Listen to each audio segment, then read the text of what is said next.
Good afternoon. I know that you all are very interested and would like some background. Let me start off by saying we're very early in what we're doing out here now. I'm going to do my very best to explain the circumstances of what we have and how we got here today.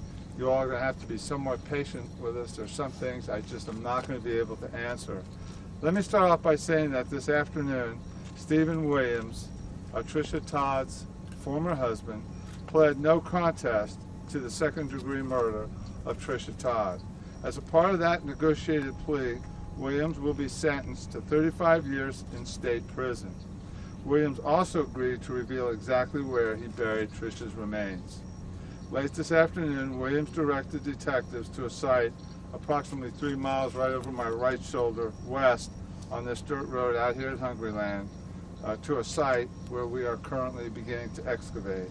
As I speak, the Martin County Sheriff's Office Forensic Unit is preparing to dig into that site and corroborate what Williams has told us. The excavation will take several hours and has not yet begun. Tricia Todd's mother and father participated throughout the day with the state attorney and with our detectives on this negotiated plea. It was apparent to our detectives that Williams had lied about how and where he disposed of Tricia's body. The likelihood of us ever finding Tricia's body was becoming more remote by the day. I hope in some small way this discovery today will bring a measure of closure and healing to the Todd family and to her friends and to our entire community. We have done everything in our power to try to understand exactly what happened. There are going to be some mysteries about this case insofar as motive and method of her homicide that we are probably never going to know. But what we do know is that I can say with reasonable certainty we have found the site where Tricia Todd is buried, and at some time within the next couple of hours, 3 hours perhaps, we will be certain that we have found that site. We do know that he has accepted a 35-year sentence in state prison. He's in his early 30s. He will get out of prison sometime in his 60s. He has yet to face charges perhaps by the Air Force. He is part of the Military Code of Justice, or he is under the Military Code of Justice. And I think that sometime within the next few hours we'll be able to share with you exactly what we found and maybe even answer some more questions. I'd be glad to answer a couple questions now. How about if I start over here to my left? I just want to confirm, so you have not found the body, it's not begun the digging yet, you're just going to where Stephen Williams told you he put the body? Right, the question is confirming we have not found the body and we're just where he told us the body would be. The answer to that is yes. We have not begun to excavate yet. That being said, it is clearly freshly dug. There is every indication based on what he's told us that that body should be there. As part of his negotiated plea, if for some reason we do not find that body, he cannot withdraw that plea and will be subject to the court and could receive a much stiffer sentence. So he has everything to lose by bringing us to the wrong place. Was this area part of where you were searching, the 15-mile radius that you were searching? No, this was outside of our intense search area. We did have units, of course, come out here and travel this area. The last time we were out here was underwater, but it's fairly remote. And as I said before, the likelihood that we ever would have found that body was growing more remote by the day. We did not believe. If you remember earlier, I had explained to you that his statement was after she died, he put her body and just left it on the side of the road. Well, that clearly was not the case. We had combed these areas so intensely. We were all able to form an opinion that there's no way that happened, and we were surmising that that body was buried. And of course, a body buried in an area this big, we could not roll the dice, and we wanted to get the body back, and we wanted to bring closure to the family. Did he bring you out here? You're done. I was going to say, yesterday you had said, somebody had asked you if you thought that he was holding back that information for his bargaining chip. Now that we've gotten to this point, do you think he was holding back this information as to where the body was with the bargaining chip to get a lighter sentence? Yeah, that's a good question. His question was, do I think he was holding this information back as a bargaining chip? You know, it's hard for me. you know, we're not mind readers, and I would be speculating what his methodology was, what his thoughts were. He could very well have been. I just don't know, and he has not said that. I'll come back here if I have to. Greg? Did you bring him out here? Did he physically show you? Yeah. Greg's question was, did we bring him out here and did he show us? The answer is yes. He drove out here with his public defenders and, of course, accompanied by the Sheriff's Office detectives. Can you tell us, was this a spot that you searched before when this initial disappearance happened? The question was, did we initially search this area? And as I said before, it was outside of our 15-mile radius, which we had really deduced from looking at how much gas was in her car and knowing that he had bought 2 gallons of gas. Although, notwithstanding the fact that it was not in that 15-mile radius, yes, we were out here. As a matter of fact, I spoke to one of my forensic detectives who recalls running this road and running through here with his ATV. He didn't see anything. Sure, Moving there. 2 questions. First is, how do you feel about the 35-year sentence? I'm sure there are going to be those in the community who would say this guy's getting off too easy. Yeah. Al's question was, how do I feel about the 35-year sentence, and that some people in the community might think he's getting off early. I don't believe that there's any amount of sentence that anybody can receive that adequately pays for a crime of murder. So whether it was 35 or 100 or the death penalty, nothing brought her back. We had to calculate during that negotiation, would we take a 35-year plea and get that body, or would we roll the dice thinking we might never get the body and then go to trial, and no guarantee we even got a 35-year plea. It was a complex trial, strong circumstantial case, but there were no eyewitnesses. There was no compelling physical evidence. We did the best we could. We would have gone to trial. We would have prepared a good case, but there was never a guarantee that we would have gotten a conviction. We do now have a guilty plea, and we do now have her body. So I think it was the right decision. I stand by it, and I don't plan to ever back away from it.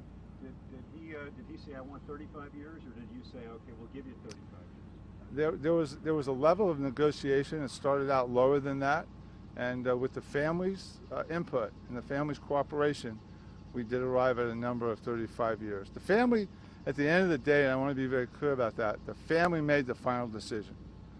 We would not have entered into a plea without both the mother and the father, and they spoke with the children, agreeing that this was the best thing for the family. You say the discussion started lower. What did he want initially? You know what? His question is, what would the discussion start out? We'll leave that for the state attorney to discuss. It was less than 35 years. Sheriff, I'll move over here. you mentioned that this plea deal cannot be taken back. So now that we know a site, did he reveal any new information as to how he killed her? I know we had the arrest report that said she hit her head. Did he elaborate on any of that now that the deal is made? Right. The question was, now that the deal is made and he's led us to the site, did he elaborate any more? The answer is no. There was never what was known as a proffer. He never said through his attorney, this is what happened. So really all we had on the table to talk about was the location of Tricia Todd's body. He did not go into any further details through a proffer. No proffer was ever made. Sheriff, are you any closer to determining a motive? The question is, are we any closer to determining a motive? No. We're where we were when we started. We know there was an argument over money. We know from his statements to us, which are now public, you do have, that he said that she had gotten close to him. There was some back and forth, and at some point he pushed her. Do you think it was premeditated? He buried her? Did he have a shovel? I mean, how did he do it? Yeah. Greg's question was, do I think it was premeditated, and did he have a shovel? Knowing what I now know, I would say yes, I do think it was premeditated. Why? Because of the fact that it was out here, the fact that she was buried, the fact that he took the time to do that. Did he know this area? I mean, this is like... I don't know. The question is, did he know this area? And I don't know the answer to that. He found it. What do you think about the story that they got into a fight, I pushed her, and she fell over and hit her head? That doesn't sound, in my unexpertise mind, that doesn't sound that plausible. Aries' question is a good one. What do I think about his alibi that pushed her and she fell and he died. I never believed that. None of us ever believed that. But you know, when you're working with someone and they're willing to move towards a confession, you can go just so far and they stop. And once they stop, they stop. And we live in a civilized society and rules of conduct, and we're restrained by constitutional restraints. And so we can only go so far. He was willing to say he pushed her. That was enough for a second degree. And I would like to take just a second. I said it the other day, my detectives are here. Our lead detective is right behind me to my right, Mike Oliver. I would like to remind you, especially in reference to Al Pefley's question about, am I satisfied with the 35 years? We will continue, I hope, to keep in mind that when we started this case 3 some odd weeks ago, we had no eyewitnesses, no physical evidence, and nothing.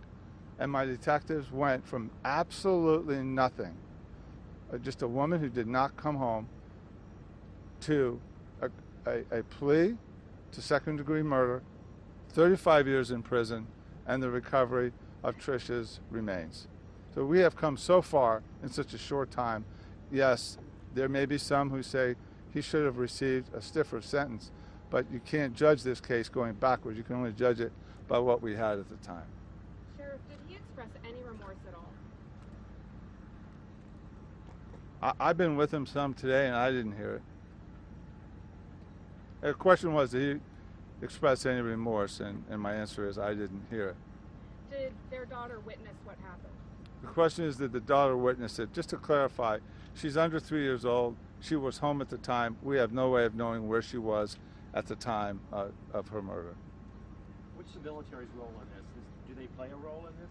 Well, we don't know yet. We will be calling to find out what their he's under the Military Code of Justice. So my sense is he's going to have to face military proceedings.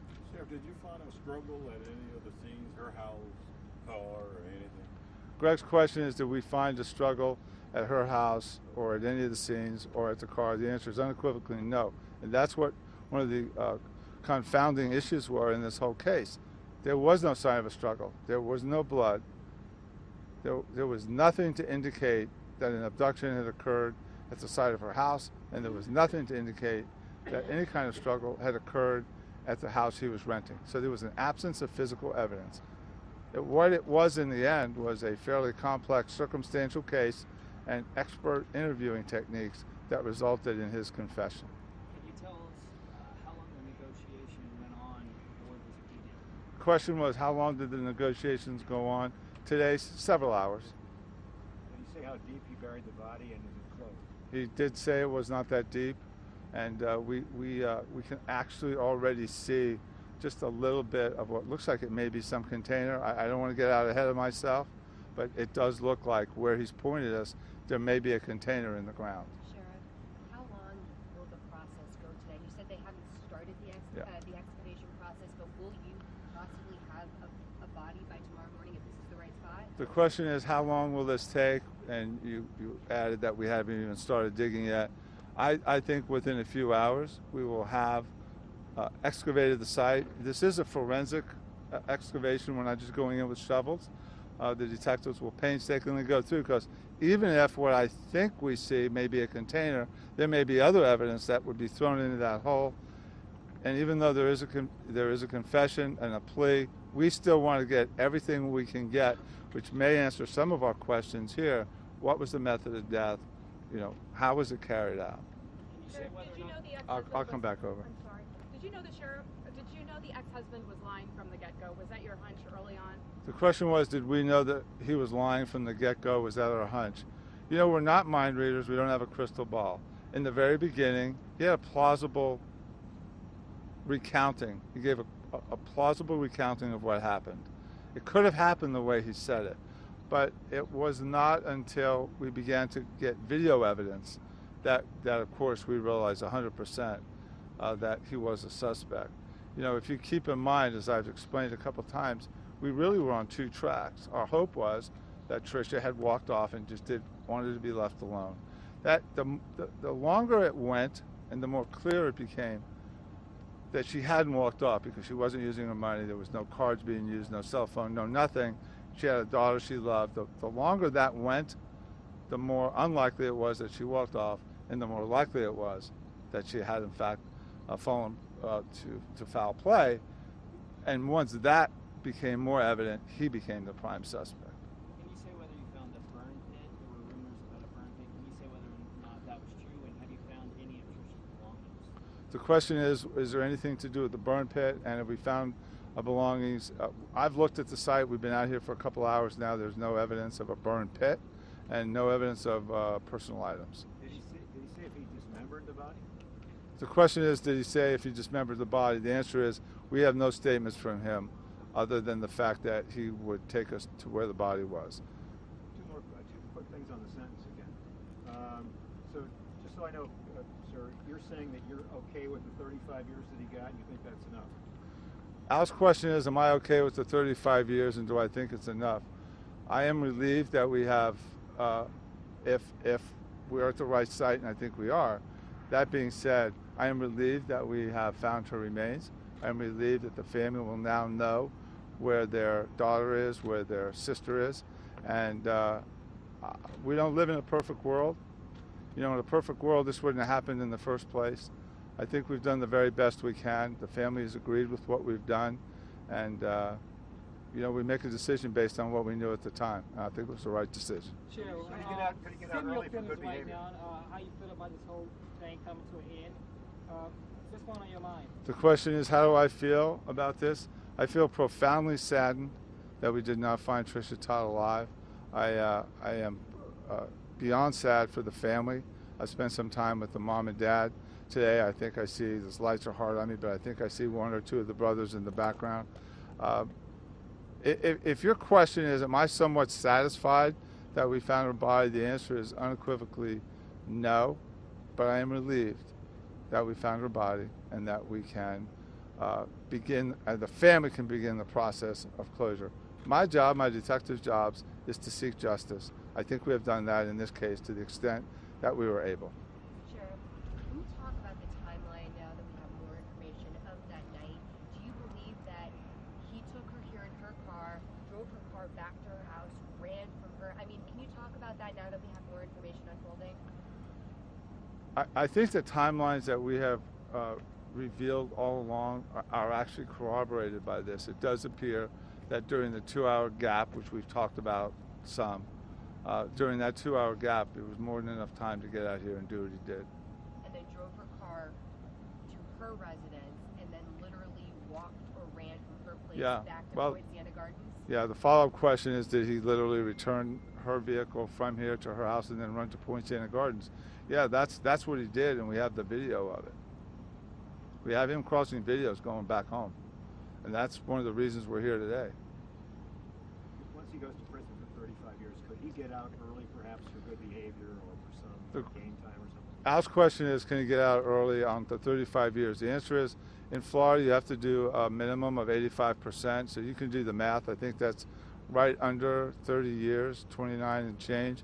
But that's only if he gets off for good behavior, which is not a guarantee. That's only if he survives the first 29 years in prison. And that does not take into account whatever the federal government will do as he committed this crime while he was under the military code of justice. Is he on any sort of suicide watch or anything in particular like that? Is he on a suicide watch? Yeah, in a case like this, we'll take extra precautions. How long before he's actually sentenced then? There's no need for a trial now, so this will move along pretty fast. I think that's Al. I'm losing everybody in these lights, but the question is, how long before sentencing? I think the sentencing date is June 24th. He'll be formally sentenced to 35 years in the Department of Corrections. Isn't that 35 years in question then? If you don't know what the military is going to do? Well, he's got the question is that in question because of the military? He's going to do 35 years in the Florida penal system, and then the military can have him.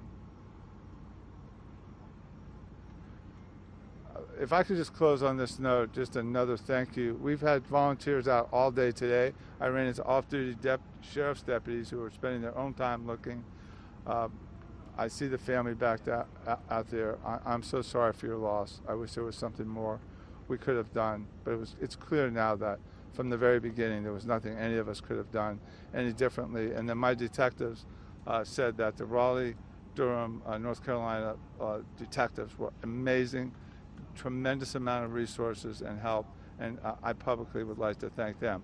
On a follow-up note, we will be back out tonight and give you a final brief on what we find. If there's anything in between, we'll stay in touch with you, and then and we'll do our very best to keep the community informed through our partners in the media. You all have been very good and very patient. I've stayed out here as long as I could to answer as many of your questions. I think we've got them answered, so we'll stay in touch. The question is, am I going to sleep tonight? If I do, it's going to be like the first time in a while, but I'm going to try it. Yeah, thanks for that question. Can you ask the family if they want to come up to the microphone and speak? So that they're here. I would be glad to let you all work that out. Thank you. Sean Plymel, did you? Okay, this is Attorney Sean Plymel, who is actually a representative of the family, and I'll step out of the way. Thank you, Sheriff. Appreciate it. We do have a statement from the family. On behalf of Tricia Todd's family, we'd like to thank the Martin County Sheriff's Office for their diligence and tireless efforts. The countless volunteers poured their time and hearts into the search, and the District Attorney's Office for their guidance in coming to the conclusion we have tonight. We are grateful to know that we will now be able to lay Tricia to rest with the grace and dignity that she deserves. Although this is not the outcome we wanted, we are incredibly grateful that Tricia is now home. We again ask for courtesy of space and privacy as we grieve and make preparations to celebrate the life of our beautiful, vibrant, godly daughter, sister, and mother. Thank you.